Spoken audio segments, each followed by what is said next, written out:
Ya, selamat sore Bapak Matias. Oh, selamat sore. Ya, Bapak bisa cerita sedikit mengenai sejarah Mutis, sedikit Bapak untuk Tribuners. Ya, terima kasih kalau kaitan dengan sejarah mutis. Mutis artinya mencair, menetes, meleleh untuk dapat dikonsumsi oleh semua makhluk. Mutis artinya mencair, menetes, meleleh supaya dapat dikonsumsi oleh semua makhluk. Nah, kenapa sampai dikatakan seperti itu? Karena mutis dikelola oleh TTS, bab lainnya dikelola oleh TTU, mutis bab lain. Dan di tengah-tengah kedua punca itu yang muncul oilnya angin itu saya punya air ritual yang dia bermuara ke keva dan keluar di beton beskama di Benenain. Dan itu kalau TTU mereka proses mutis gua, sedangkan nanti ada perpipaan yang nanti lewat kampung Bolio, nanti sepanjang jalan ke Kapan dan terus ke Soe itu dapat dikonsumsi oleh masyarakat sepanjang jalan sampai di kota Soe.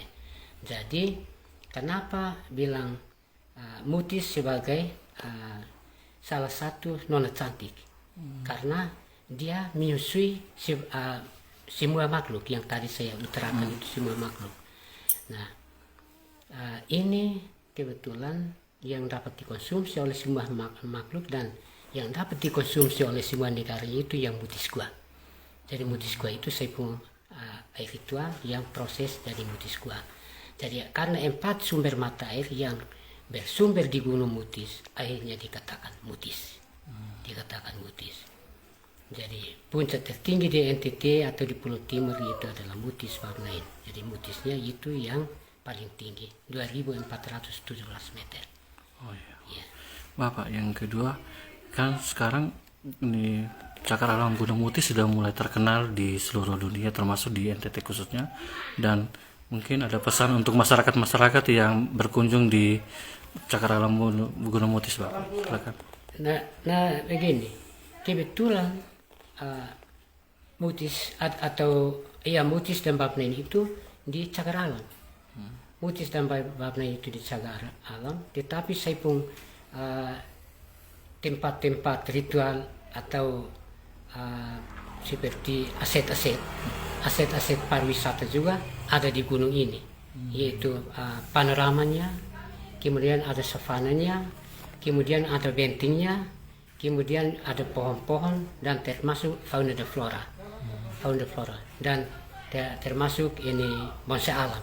Jadi itu juga termasuk aset pariwisata. Saya juga sebagai salah satu promosi pariwisata di Indonesia, dan bukan hanya promosi tapi saya pelaku pariwisata juga di Indonesia dan lebih khusus di Fatunasi. Jadi saya pun nama itu ada di Lonely Planet. Jadi semua pengunjung yang dari mana-mana, yaitu baik itu mancanegara maupun lokal itu, nanti mereka mau cari Matias Aninya itu yang mana. Jadi kebetulan 7 destinasi di NTT itu salah satu yang TTS punya, yaitu dia berpusat di Fatunasi. Di Fatunasi, dan saya sebagai ketua badan pengurus dan sekalian ketua pelaksana dan badan pengurus, tetapi kita baru-baru saya sudah buatkan berita acara penyerahan kepada Dinas Pariwisata NTT. Nah, yang menjadi salah satu kelebihan dari pariwisata yang ada di sini atau destinasi yang ada di sini, yaitu terkait baru-baru karena kita lomba api eur itu. Api eur itu kita Fatunasi juara 1 kaitan dengan surga tersembunyi itu. Jadi salah satu orang tua yang biasa berteriak itu Mesek Nuktin I love Fatunasi itu saya, Matias Anin. Jadi yang menjadi satu kelebihan bahwa kita juara 1 Indonesia atau juara 1 Indonesia, jadi nomor juara 1-nya Fatunasi, juara 2-nya Sumatera, juara 3 Maluku Ambon. Cuma yang menjadi tanda tanya sekarang yaitu pengunjung yang datang dari kota mereka sepanjang jalan, di samping mereka makan, mereka tidak kumpul sampah, tetapi sampah untuk bisa dibawa pulang ke tempat tinggal mereka barangkali atau ke kota, tetapi mereka taruh di plastik. Mereka datang buang kembali di cagar alam. Buang kembali di cagar alam, akhirnya mereka bilang, oh Matius Anin juara surga tersembunyi, tetapi bukan juara surga tersembunyi, tetapi sampah tersembunyi. Jadi sekarang kita keras karena merusak hutan, merusak lingkungan hutan. Jadi ini air-air ini kalau umpamanya lebaran atau hari-hari Sabtu Minggu itu memang atau liburan memang itu full, tetapi yang kita harus menjaga kita pun kelestarian alam itu kaitan dengan sabta pesona, yaitu kaitkan dengan kebersihan.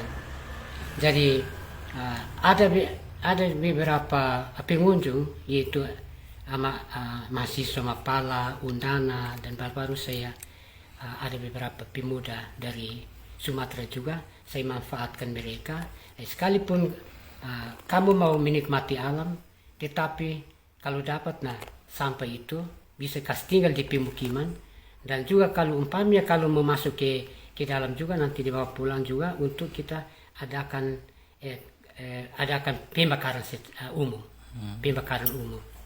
Karena ini kita punya alam ini sudah rusak. Berarti ini informasi kabar masyarakat bahwa tetap menjaga kelestarian alam di Gunung Mutis dan sampah-sampah dibawa pulang. Dibawa pulang. Ya. Baik Bapak, terima kasih untuk informasi. Selamat sore Bapak. Ya. Yang saya harus tambahkan ke situ. Ya.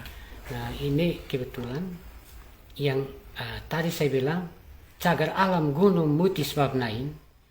Nah itu ini boleh bilang kita harus alih status. Mungkin hanya sedikit, sebagian sedikit. Sebab kalau umpamanya kita alih status berarti nanti kita ada zona-zona. Itu nanti ada zona pemanfaatan sedikit barangkali, zona pariwisata, kemudian zona inti itu tidak sama sekali, walaupun kehutanan atau BKSD atau pemerintah juga tidak masuk ke sana. Apalagi terkait dengan kita pun tempat-tempat ritual juga nanti kita tidak bisa ke sana. Contoh ke mata air Oelna Angin yang proses Mutisqua itu. Kalau umpamanya saya mau kembali ke hak ulayat, saya bisa klaim. Tetapi saya hanya takut undang-undang pasal 4, Undang-Undang 45 pasal 33 ayat 3 itu menyatakan bahwa bumi air kekayaan alam dalamnya itu dikuasai negara dan diusahakan sebaik-baiknya untuk kemakmuran rakyat. Jadi ini Bapak sebagai mungkin saya bisa sampaikan kepada tim supaya kalau dapat bisa ditindaklanjuti untuk kalau dapat bisa alih status walaupun sebagian kecil. Karena kalau umpamanya kita tidak berubah status, nanti kita tidak berakses di dalam. Sekalipun ada pariwisata yang datang di sini, berkunjung datang di sini, tetapi kita hanya sebatas pemukiman di desa. Tetapi kalau mau masuk ke cagar alam nanti tidak bisa. Karena itu kita masuk di wilayah orang. Di wilayah orang.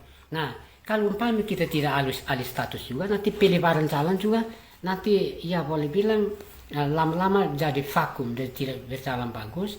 Kemudian nanti kaitkan dengan listrik juga. Karena ada beberapa desa di belakang ini kita harus lewat hutan baru ke desa-desa itu. Ya, kemudian kita punya sumber-sumber mata air perpipaan itu kita ambil dari cagar alam, dari hutan, baru kita bawa datang ke pemukiman baru terus ke sungai. Jadi itu harus alih status, dan umpamanya HHBK hasil hutan bukan kayu itu yang contoh ke Lebah Madu juga nanti kita tidak ambil lagi. Kemudian nanti kayu bakar, kayu kering, lepas hewan juga tidak mungkin. Kalau kita tidak bisa berakses di dalam kalau kita tidak rubah status. Dan baru-baru dari Kepala Balai Besar KSDAE Pusat Kementerian datang sini, dan saya sudah sampaikan ini, tetapi proses belum berjalan bagus. Saya sudah sampaikan ini dan beliau mengaku bahwa nanti sebagian kecil pasti akan alih status, maksudnya supaya jalan masuk ke saya punya dusun 4, itu dusun punuk yang sekarang mau proses mekar desa itu, nanti tidak jadi lagi. Tidak jadi lagi karena kita harus masuk ke lewat hutan dulu, baru ke dusun itu atau desa pemekaran itu. Itu yang kita harus pikir di situ. Karena saya sudah pernah ikut rapat Kementerian di Hotel Belesa Jalan Permata Hijau Jakarta. Itu saya sudah usulkan untuk proses alih status cagar alam jadi Taman Nasional, tetapi belum ada jawaban. Nah, baru tahun 2021 kemarin, nah saya diundang lagi di New Aston. Di New Aston, nah saat itu nanti ada beberapa tokoh masyarakat, termasuk beberapa desa yang ada di sekitar cagar alam, dan termasuk DPR juga. Termasuk DPR juga ada yang saat itu hadir.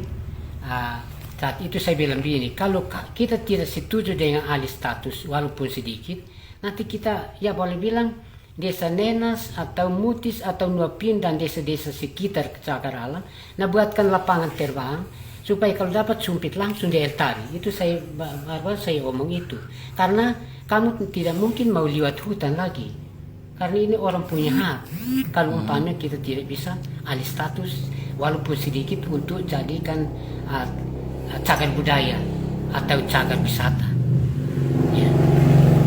Mungkin seperti itu. Baik Bapak, terima kasih. Ya sama-sama.